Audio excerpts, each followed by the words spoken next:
Good day to us. This is the presentation of Orange Group. The topic given was postmodern philosophies. But before we proceed to the topic given, let me discuss to you the content of the presentation, and these are the following. Paradox of the postmodern, educational theory, goal of postmodernism, important viewpoints, propositional account of postmodernism, postmodern theories, and also benefits of postmodernism. What is postmodernism? Postmodernism is a term which is applied to literature, art, philosophy, architecture, fiction, cultural and literary criticism, among others. Postmodernism is largely a reaction to the assumed certainty of scientific or objective efforts to explain reality. It challenged the basic assumptions upon which is built, namely, that knowledge is certain and inherently good. What is pos? Pos, it denies the existence of any ultimate principles, and it lacks the optimism of there's being a scientific, philosophical, or religious truth which will explain everything for everybody, a characteristic of so-called modern mind. The paradox of the postmodern. What is this? In placing all the principles under the security of its skepticism, by the way, what is skepticism? Skepticism is a theory that certain knowledge is impossible, like we need a proof or evidence that will incredible to others, or it can be a factual information. Postmodernism is both a historical, chronological notion and philosophical ideology. For example of this is the life of Husserl, or the famous persons. Postmodernism is primarily a reinterpretation of what knowledge is and what counts as knowledge. It represents a form of cultural relatives, such things as reality, truth, reason, value, linguistic meaning, and other notions. This also is social constructions, creations of linguistic practices, and social groups that share a narrative. Postmodern educational theory. Postmodern educational theory, it is a change from the current modern perspective of education, emphasizes the uniqueness of each student and allows them to create their own environment in which to learn. They will build the skills, talents, and also their behavior like that. What is the goal of postmodern? The goal of postmodern rejects concepts of rationality, objective, and universal truth. Instead, it emphasizes the diversity of human experience and multiply of perspectives, because all humans have different perspectives what educational is. Postmodernism is largely a reaction against the intellectual assumptions and values of the modern period in the history of Western philosophy, roughly the 17th through the 19th century. Indeed, many of the doctrines characteristically associated with postmodernism can fairly be described as the straightforward denial of general philosophical viewpoints that were taken for granted during the 18th century Enlightenment, though they were not unique to that period. The most important of these viewpoints are the following. There is an objective natural reality, a reality whose existence and properties are logically independent of human beings, of their minds, their societies, their social practices, or their investigative techniques. Postmodernists dismiss this idea as a kind of naive realism, such reality as there is, according to postmodernists, is a conceptual construct, an artifact of scientific practice and language. This point also applies to the investigation of past events by historians and to the description of social institutions, structures, or practices by social scientists. The descriptive and explanatory statements of scientists and historians can, in principle, be objectively true or false. The postmodern denial of this viewpoint, which follows from the rejection of an objective natural reality, is sometimes expressed by saying that there is no such thing as truth. Through the use of reason and logic, and with the more specialized tools provided by science and technology, human beings are likely to change themselves and their societies for the better. It is reasonable to expect that future societies will be more humane, more just, more enlightened, and more prosperous than they are now. Reasons and logic are universally valid. Their laws are the same for, or apply equally to, any thinker and any domain of knowledge. For postmodernists, reason and logic too are merely conceptual constructs and are therefore valid only within the established intellectual traditions in which they are used. There is such a thing as human nature. It consists of faculties, aptitudes, or dispositions that are in some sense present in human beings at birth rather than learned or instilled through social forces. Postmodernists insist that all, or nearly all, aspects of human psychologically are completely socially determined. Language refers to and represents a reality outside itself. According to postmodernists, language is not such a mirror of nature.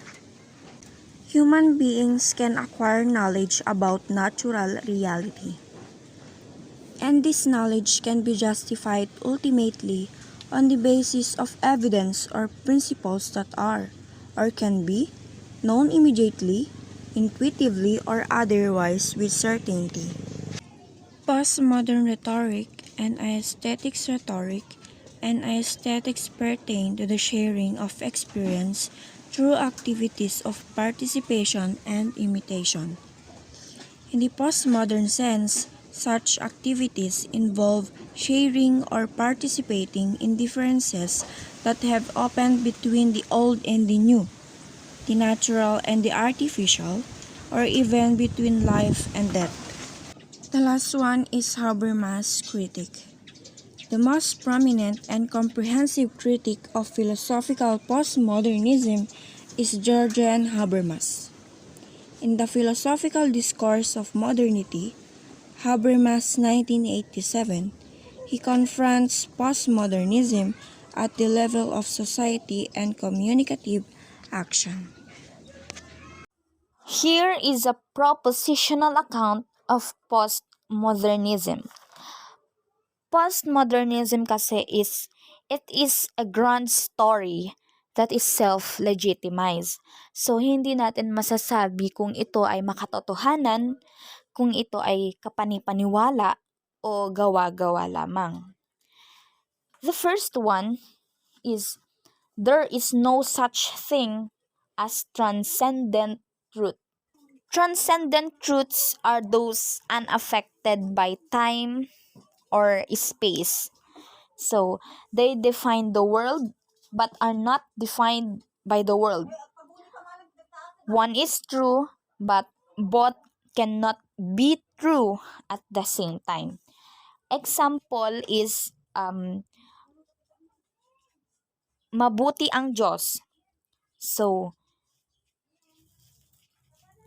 yun yung pinaniniwalaan natin na totoo, pero mapapaisip din yung iba kung totoo ba talaga siya o hindi.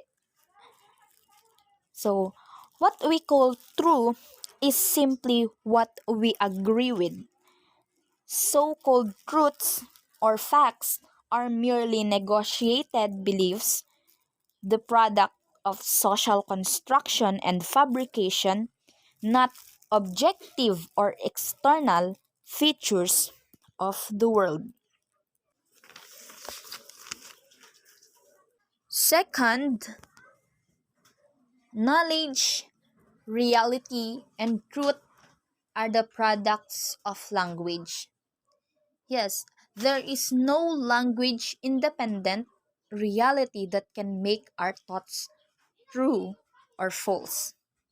Third, if there were any transcendent or objective truths, they would be inaccessible and unknowable by human beings, hence unavailable for any practical epistemological purposes. Fourth, there are no privileged epistemic positions and no certain foundations for beliefs. All claims are judged by conventions or language games which have no deeper grounding. There are no neutral, transcultural standards for settling disagreements. Fifth, appeals to truth are merely instruments of domination or repression, which should be replaced by practices with progressive social value. And last, truth cannot be attained because all putatively truth-oriented practices are corrupted and biased by politics or self-serving interest. Relative truth.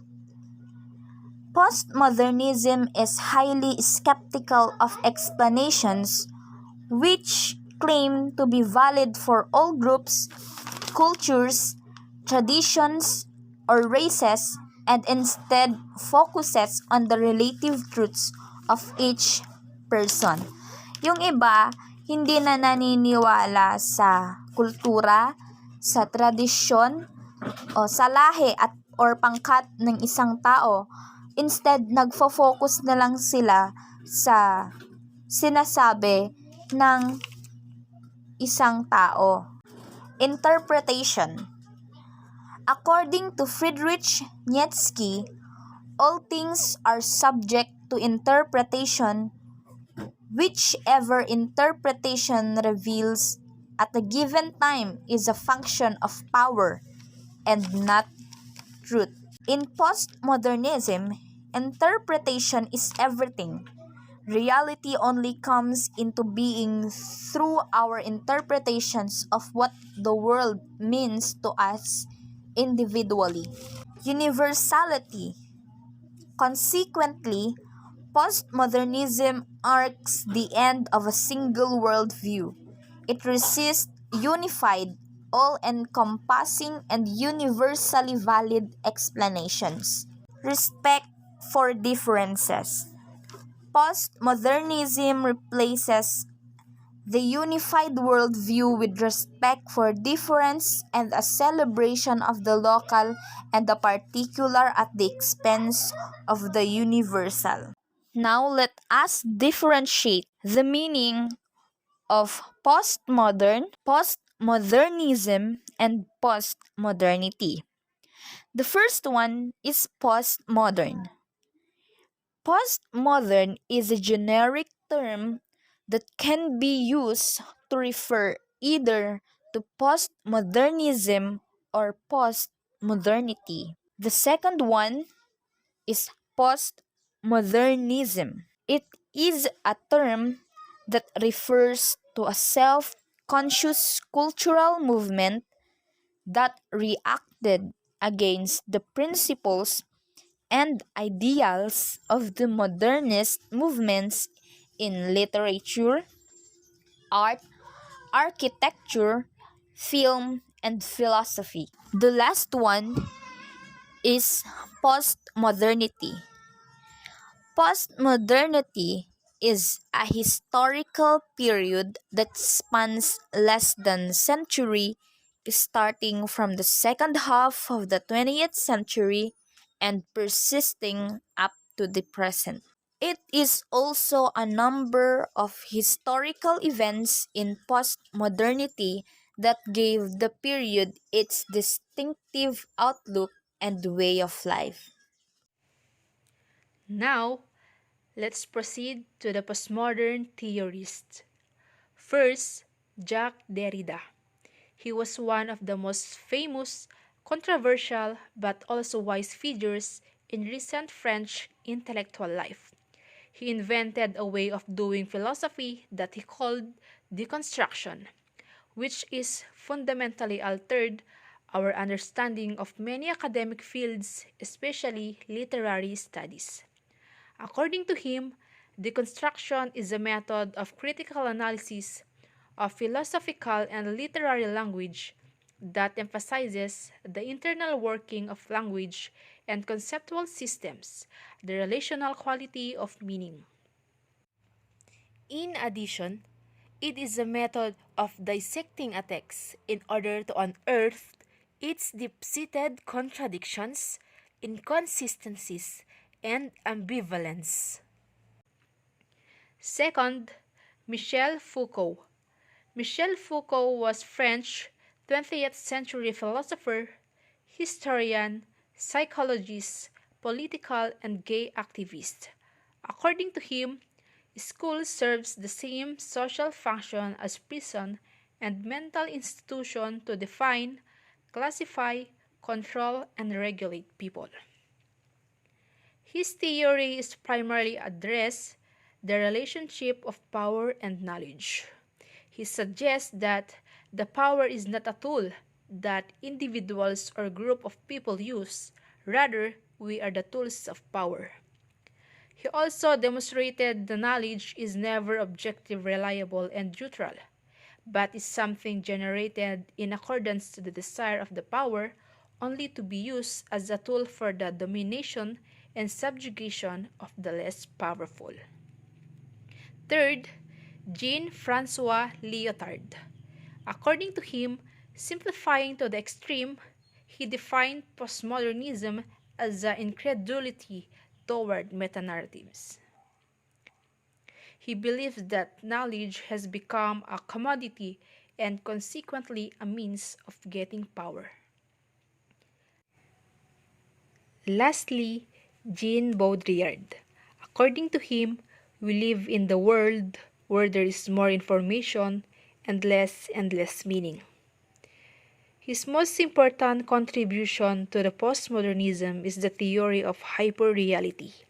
He believes that the world once consisted of signs that could be associated with their actual reference in reality.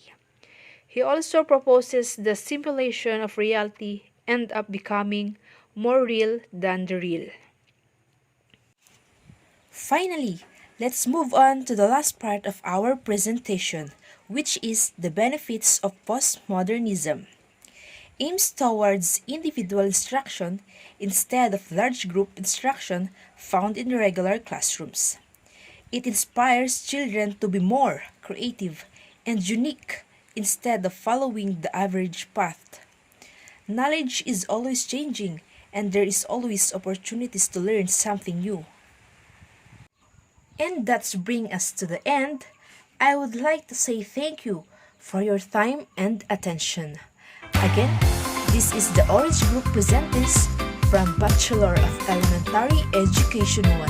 Thank you for listening.